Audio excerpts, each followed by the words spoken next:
Sir ಕಳೆದ ಬಾರಿ ಬಂದು ಹೋಗಿದ್ರಿ, ಭೇಟಿಗೆ ಅವಕಾಶ ಸಿಕ್ಕಿರಲಿಲ್ಲ, ಮಾತಾಡಿ ಹೋಗಿದ್ದೀರಿ ಅಂತ ಹೇಳಿದ್ರಿ. ಇವತ್ತೇನೋ ಭೇಟಿ ಆದ್ರ? ಖಂಡಿತವಾಗಿ ಭೇಟಿ ಆಗಿದೆ ಸರ್. ಭೇಟಿ ಆದರೆ ಮಾತಾಡ್ಸ್ಕೊಂಡು ಬಂದೆ ಸರ್. ಹೇಗಿದ್ದಾರೆ ಸರ್ ದರ್ಶನ್ ಸರ್? ಆರಾಮಾಗಿದೆ ಸರ್. ಏನಾದರೂ ಮಾತಾಡಿದ್ರಾ? ಕೆಲವೊಂದು ಇರುತ್ತೆ ಸರ್, ಹೇಳ್ಕೊಳಕ್ಕಾಗಲ್ಲ. ಆರಾಮಾಗಿದ್ದಾರೆ ಸರ್. ನೆನ್ನೆ ವಕೀಲರು ಹೇಳಿದ್ರು ಅಭಿಮಾನಿಗಳ ಬಗ್ಗೆ ಮಾತಾಡಿದ್ರು.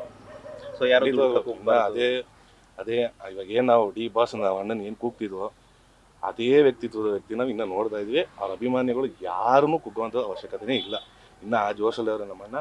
ಆಮೇಲೆ ಒಂದಂತ ಹೇಳೋಕೆ ಇಷ್ಟಪಡ್ತೀನಿ ಸರ್, ನಾನು ಹಲವಾರು ದಿನ ಹೇಳಬೇಕು ಅಂದ್ಕೊಂಡಿದ್ದೆ. ಸುಮಾರು ಕಡೆ ಸುಮಾರು ರೀತಿ ನಮ್ದು ಮಾತಾಡ್ತಿಲ್ಲ ಇದು ಮಾತಾಡೋ ಸನ್ನಿವೇಶ ಅಲ್ಲ. ಆ್ಯಕ್ಚುಲಿ ಬೀಂಗ್ ಆನ್ ಎಜುಕೇಟೆಡ್, ಇದು ಜುಡಿಷಿಯಲ್ ಕಸ್ಟಡಿ ಇರೋದ್ರಿಂದ ಅದು ಕಾನೂನು ಇದೆ, ಪೊಲೀಸ್ ಇಲಾಖೆ ಇದೆ, ಅದನ್ನು ಅವರು ಇದು ಮಾಡ್ತಾರೆ. ಸೊ ನಾವು ಮಾತಾಡಿದ್ರೆ ಏನೋ ಸಾಲ್ವ್ ಆಗ್ಬಿಡ್ದೆ ಅನ್ನೋದು ಇದಲ್ಲ.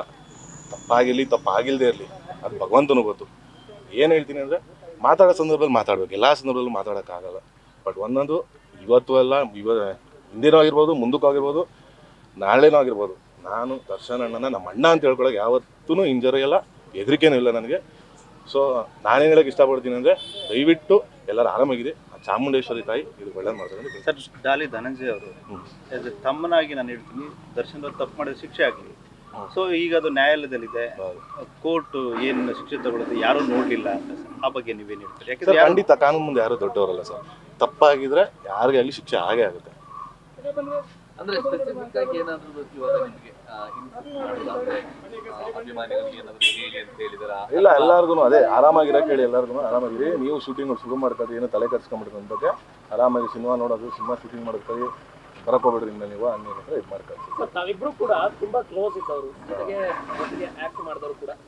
ಈ ಒಂದು ಒಳಗಡೆ ಹೋದ ಸಂದರ್ಭದಲ್ಲಿ ಆ ಒಂದು ಬಾಂಧವ್ಯ ಏನಿತ್ತು ಅದ್ರ ಬಗ್ಗೆ ಬೇಜಾರು ಅನ್ಲಿ.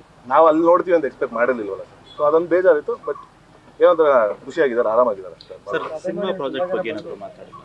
ಇಲ್ಲ ಸರ್, ಅದನ್ನೆಲ್ಲ ಈ ಟೈಮಲ್ಲಿ ಮಾತಾಡೋದು. ಥ್ಯಾಂಕ್ ಯು ಸರ್ ಅಷ್ಟೇ. Okay, thank you very much sir. News First, ನಿರ್ಭೀತಿಯಿಂದ ನಿಮ್ಮ ಪರವಾಗಿ.